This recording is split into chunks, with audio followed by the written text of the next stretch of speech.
अस्सलाम वालेकुम dear students.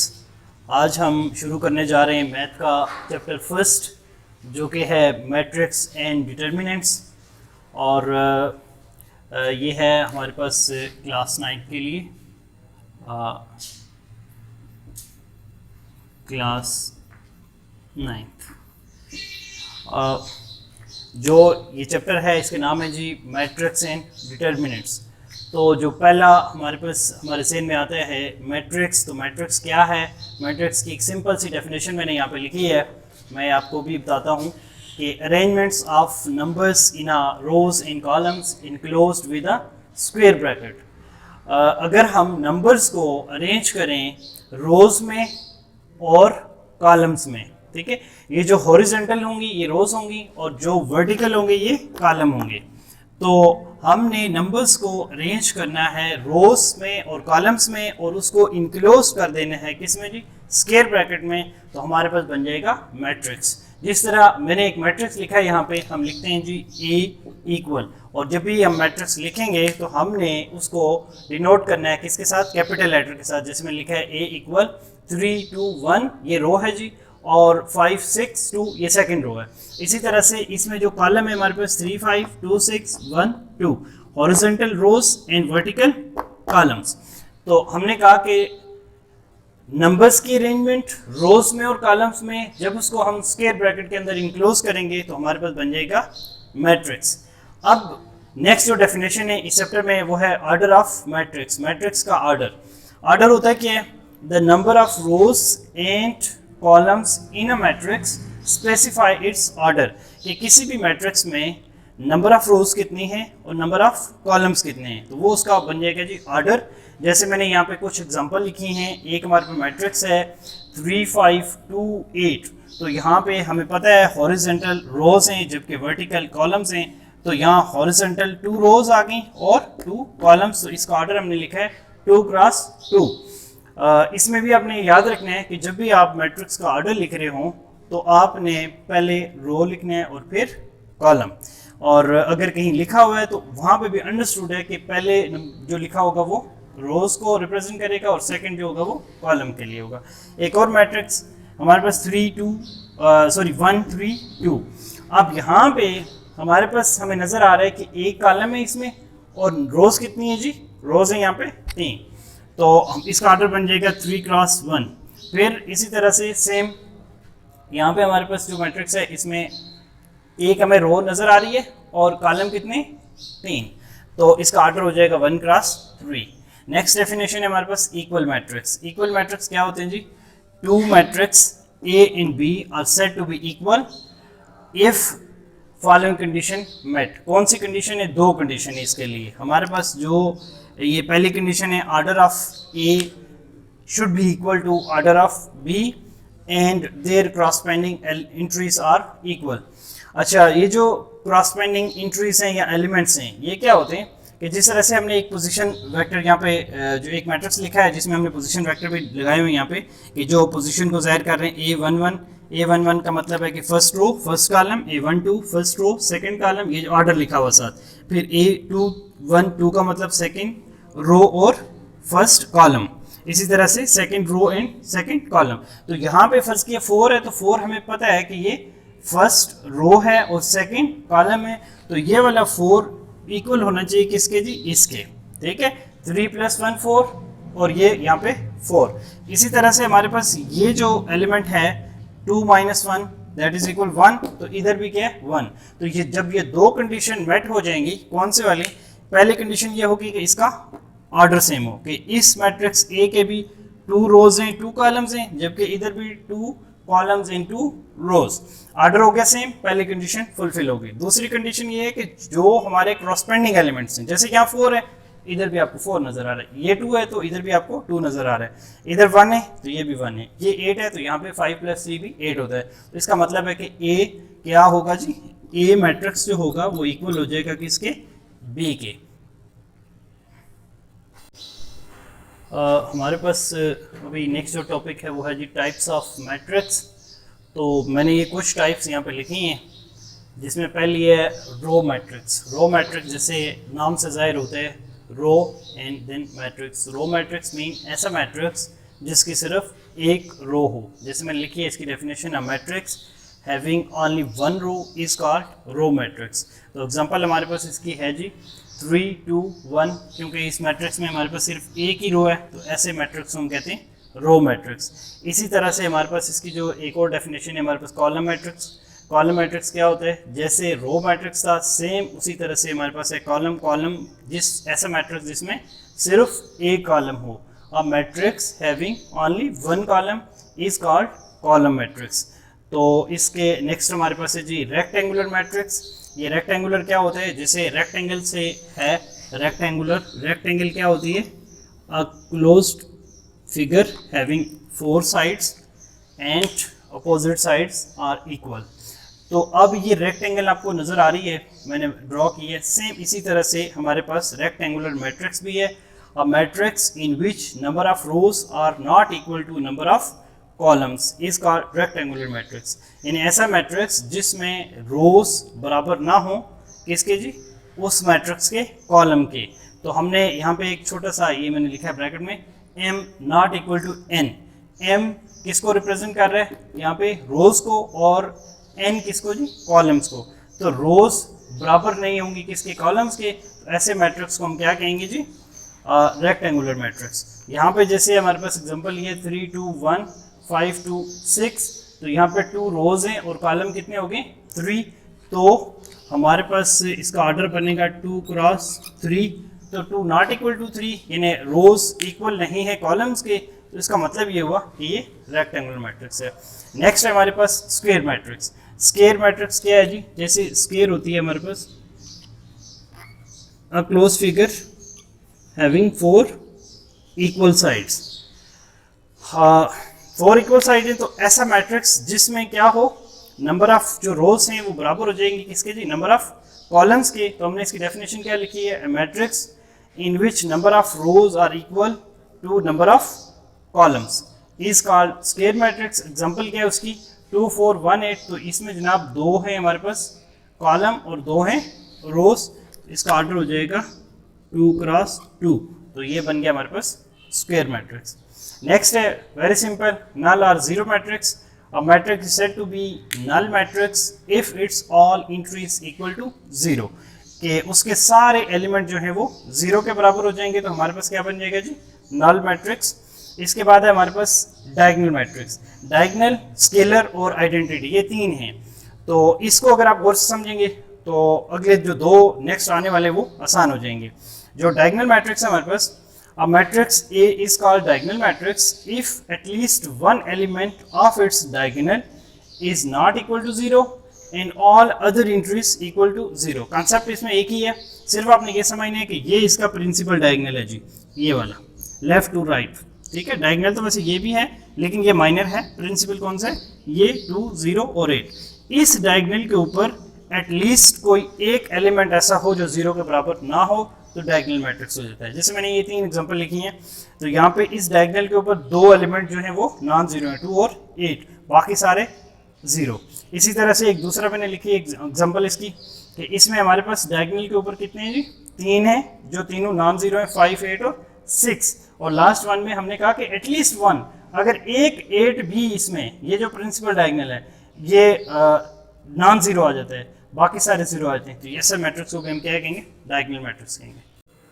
Next हमारे पास है स्केलर मैट्रिक्स और इसकी क्या डेफिनेशन है जी, a diagonal matrix A is called scalar matrix if all the diagonal entries are equal and non zero. बड़ी सिंपल डेफिनेशन हमने लिखी है ये कि स्केलर मैट्रिक्स ऐसा डायगोनल मैट्रिक्स होगा।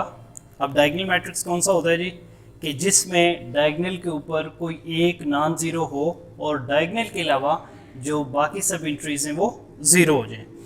अब यहाँ पे हमारे पास स्केलर कौन सा होगा, स्केलर मैट्रिक्स के लिए ज़रूरी है कि पहले वो डायगोनल मैट्रिक्स हो। और diagonal matrix A is called scalar if all the diagonal entries, ये हैं जी डायगोनल एंट्रीज 6 6 6 आर इक्वल, ये सेम होनी चाहिए। ठीक है, अगर इधर 6 है तो तीनों जगह पे 6। ठीक है, अगर यहाँ पे मैंने 5 लिखा है तो 5, 5 एंड 5, यानी प्रिंसिपल डायगोनल पे एक ही एलिमेंट हो और इस प्रिंसिपल डायगोनल के अलावा बाकी तमाम जो एंट्रीज हैं वो क्या हो जाएं, 0 हो जाएं, तो उसको हम कहेंगे क्या, स्केलर मैट्रिक्स। इसके बाद आता है हमारे पास identity matrix. Identity matrix, a diagonal matrix A is called identity matrix if all diagonal entries are 1 and other entries equal to 0। जिस तरह मैंने लिखा है इसको I से हम जाहिर करते हैं, 1 0 0 1। डायगोनल के ऊपर आपके पास क्या होना चाहिए जी, 1 होना चाहिए, 1 के अलावा कुछ नहीं होना चाहिए। इसको हम यूनिट मैट्रिक्स भी कहते हैं और आइडेंटिटी मैट्रिक्स भी कहते हैं। और इस प्रिंसिपल डायगोनल के अलावा जो नॉन डायगोनल हैं उसके ऊपर क्या होने चाहिए, सारे जीरोस। डायगोनल के ऊपर नॉन जीरो और नॉन डायगोनल के ऊपर तमाम जीरो। ये मैंने 3 क्रॉस 3 का एक लिखा है, 1 1 1, ये प्रिंसिपल डायगोनल है, इस पे क्या आ गया हमारे पास, नॉन जीरो और बाकी सारे जीरो। लेकिन नॉन जीरो में ख्याल रखना है कि क्या आना चाहिए, हमारे पास डायगोनल के ऊपर 1 आना चाहिए। जैसे हमने यहाँ पे स्केलर की डेफिनेशन पढ़ी, इससे पहले हमने पढ़ा था डायगोनल मैट्रिक्स। अच्छा, डायगोनल मैट्रिक्स के लिए ज़रूरी है, उससे पहले हमने पढ़ा था स्केयर मैट्रिक्स। डायगोनल के लिए ज़रूरी है कि वो स्केयर हो, स्केलर के लिए ज़रूरी है कि वो डायगोनल हो। इसी तरह जब हम आइडेंटिटी पे आते हैं तो उसके लिए ज़रूरी है कि वो स्केलर हो। स्केलर की डेफिनेशन हमने यही पढ़ी थी ना कि डायगोनल के ऊपर एक ही एलिमेंट होना चाहिए और उसके अलावा बाकी सारे ज़ीरो। अब यहाँ पे देखिए डायगोनल के ऊपर एक ही एलिमेंट है, लेकिन ये एक पर्टिकुलर केस है कि यहाँ पे सिर्फ 1 होना चाहिए, 1 के अलावा कुछ नहीं होना चाहिए। तो 1 होगा तो हम इसको क्या कहेंगे, identity matrix or unit matrix. इसी तरह से एक मैंने ये आपके लिए इंफॉर्मेशन लिखी है, ये एमसीक्यूज में आ सकती है कि every scalar matrix and identity matrix are diagonal matrix. ये ज़रूरी है स्केलर के लिए और आइडेंटिटी मैट्रिक्स के लिए क्या हो, डायगोनल हो। लेकिन सारे डायगोनल मैट्रिक्स के लिए ज़रूरी नहीं है कि वो क्या हों जी, वो आइडेंटिटी भी हों और स्केलर भी हों। यानी डायगोनल नहीं हो सकता क्योंकि वो एक पर्टिकुलर केस बन जाएगा और उसको हम आइडेंटिटी मैट्रिक्स कहेंगे। ये ऐसे ही है कि फ़र्ज़ करें कि एक बच्चा 9th में हो और उससे अगर कोई पूछे कि वो किस क्लास में पढ़ रहा है, तो अगर वो कहे कि मैं 5वीं पास हूँ तो बात गलत नहीं होगी। वो कहे कि मैं 8वीं पास हूँ, बात गलत नहीं होगी, लेकिन ये पूरी बात दुरुस्त भी नहीं होगी क्योंकि वो तो 9th क्लास में है। और इसी तरह से जो हमारे पास स्केलर मैट्रिक्स है, ये मैट्रिक्स स्केयर मैट्रिक्स की प्रॉपर्टीज़ को फुलफिल कर रहा है। जैसे स्केयर मैट्रिक्स क्या होता है, ऐसा मैट्रिक्स जिसमें रोज एंड कॉलम बराबर हों। तो यहाँ पे देखें रोज एंड कॉलम बराबर हैं, लेकिन अगर हम ये कहें इस स्केलर मैट्रिक्स को कि ये स्केयर मैट्रिक्स है, बात तो सही है, स्केयर की प्रॉपर्टीज फुलफिल हो रही हैं, लेकिन ये एक पर्टिकुलर केस है, स्केयर से आगे बढ़ गया है, तो हम इसे स्केलर। जिस तरह से एक 9th में जो बच्चा है वो 5वीं पास है, बात तो सही है, लेकिन पूरी दुरुस्त नहीं है। पूरी दुरुस्त है कि वो 9th में है, तो अब ये स्क्वायर मैट्रिक्स की प्रॉपर्टीज को फुलफिल कर रहा है। लेकिन यहाँ पे क्या है जी कि ये एक स्पेशल केस है कि स्क्वायर होने के साथ साथ इसके डायगोनल के ऊपर एक ही एलिमेंट है और डायगोनल के अलावा तमाम एंट्रीज 0 हैं, इसको हम कहते हैं स्केलर मैट्रिक्स। अब आपने ये जो मैंने डेफिनेशन आपको अभी तक पढ़ाई है, ये सारी आपने याद कर लेनी है ताकि आगे जो हमारी 2 एक्सरसाइज हैं 1.1 और 1.2 वो इन्हीं एक्सरसाइज के साथ मुकम्मल हो जाएगी। नेक्स्ट हमारे पास टॉपिक जो है, हमारे पास नेक्स्ट टॉपिक है जी ट्रांसपोज ऑफ मैट्रिक्स। ट्रांसपोज क्या होता है कि जब आप रोज़ को कॉलम में चेंज करें और कॉलम को रोज़ में। A matrix obtained by interchanging rows into columns and column into rows। जब किसी मैट्रिक्स के रोज़ को आप इंटरचेंज कर लें कॉलम के साथ या कॉलम को इंटरचेंज करें रोज़ के साथ, तो जो हमें नया हासिल होगा मैट्रिक्स, उसको हम कहते हैं क्या जी, ट्रांसपोज ऑफ मैट्रिक्स। जैसे हमारे पास एक मैट्रिक्स है A 2 4 1 8, 2 4 इसमें फर्स्ट रो है, 1 8 सेकेंड रो है, तो हमने इसका ट्रांसपोज लिया। ट्रांसपोज किस तरह लिया, जो 2 4 था इसको हमने कॉलम बना दिया, ये रो 2 4 इसको यूँ लिख दिया, फिर 1 8 है तो इसको भी हमने यहाँ ऐसे लिख दिया। तो जो हमारे पास ये वाला मैट्रिक्स बन गया, ये इस A मैट्रिक्स की ट्रांसपोज है, A ट्रांसपोज, यानी हमने रोज़ को कॉलम में कन्वर्ट कर लिया। अच्छा, इस ट्रांसपोज से आगे इसके एप्लीकेशन के तौर पे 2 डेफिनेशन है, एक सिमेट्रिक है, एक स्क्यू सिमेट्रिक है। सिमेट्रिक मैट्रिक्स कौन सा होता है जी, ऐसा मैट्रिक्स जिसमें हम क्या करें, अगर A का ट्रांसपोज लें वो उसी A के बराबर आ जाए तो हम उसे कहते हैं सिमेट्रिक मैट्रिक्स। अब matrix A is called symmetric if A transpose equal A। तो हमारे पास इसकी एग्जांपल जैसे हमने लिया A मैट्रिक्स है ये 1 2 3 2 -1 4 3 4 0। इसका जब हम ट्रांसपोज लें, ट्रांसपोज कैसे लेंगे, 1 2 3 है तो इसका ये रो थी, इसको मैंने कॉलम बना दिया। 2 -1 4 सेकंड रो है, इसको मैंने कॉलम बना दिया 2 1 -1 and 4। 3 4 0 ये थर्ड रो थी, इसको मैंने कॉलम बना दिया 3 4 0। अब जब इन दोनों को मैं देख रहा हूँ तो ये A है, ये A का ट्रांसपोज है, ये दोनों इक्वल हैं। इसका मतलब है कि अगर A ट्रांसपोज A के बराबर आ जाएगा then A is said to be symmetric matrix. एक और डेफिनेशन है हमारे पास इसी ट्रांसपोज से ही, स्क्यू सिमेट्रिक। स्क्यू सिमेट्रिक ऐसा मैट्रिक्स होता है अगर उसका ट्रांसपोज लें तो किसके बराबर है जी, -A के बराबर है। जब -A के बराबर आएगा तो वो क्या होगा, स्क्यू सिमेट्रिक। हमने कहा matrix A is called skew symmetric if A transpose equal है -A के। मैंने एक बड़ा सिंपल यहाँ पे एग्जांपल लिया आपके लिए, A इक्वल है 0 -1 1 0। अब हम इसका ट्रांसपोज लेते हैं, ट्रांसपोज लेंगे तो ये 0 और -1 क्योंकि रो है तो कॉलम बन गया 0 -1, इधर 1 0 है तो ये देखें यहाँ पे ये रो थी 1 0 कॉलम बन गया। अब हुआ क्या यहाँ पे, ट्रांसपोज ये A है, A ट्रांसपोज है, ये दोनों इक्वल नहीं है तो इसका मतलब सिमेट्रिक तो नहीं है। अब जो स्क्यू सिमेट्रिक है उसके लिए होना चाहिए -A।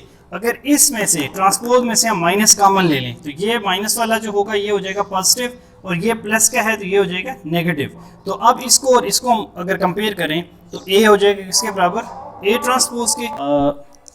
A ट्रांसपोज अगर आप देखें तो इसमें से अगर हमने माइनस कॉमन लें हम तो ये वाला जो 0 ये हो जाएगा -1, जैसे यहाँ पे ये -1 का था ये 1 हो जाएगा और ये हो जाएगा 0।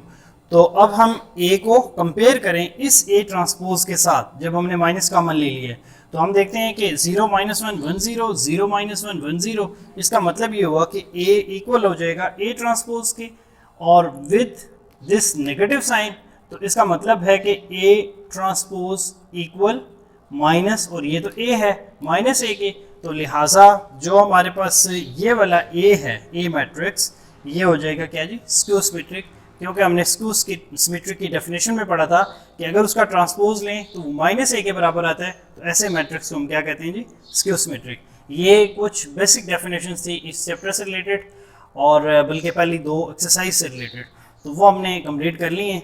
आपने इन सारी डेफिनेशंस को अच्छे से तैयार करना है, क्योंकि अगर आपको ये डेफिनेशंस तैयार हो जाएंगी तो आपकी ये 2 एक्सरसाइज आराम से हो जाएंगी, क्योंकि इन्हीं डेफिनेशंस के ऊपर ही सारी वो 2 एक्सरसाइज हैं। क्योंकि वो हमने जिस तरह हमने डायगोनल मैट्रिक्स पढ़ा है, स्केलर पढ़ा है, आइडेंटिटी पढ़ा है, स्क्वायर है, रेक्टेंगल है, रो कॉलम, तो आपने जो एक्सरसाइज 1.2 है खासकर आपकी, उसमें सिर्फ इनको डिफरेंशिएट ही करना है, ये बताना है कि कौन सा मैट्रिक्स उसकी टाइप्स कौन सी वाली है। तो अगर आपकी डेफिनेशन हो जाएंगी तो एक्सरसाइज आराम से हो जाएंगी। इंशाअल्लाह ताला नेक्स्ट हमारी मुलाकात होगी 1.1 के साथ।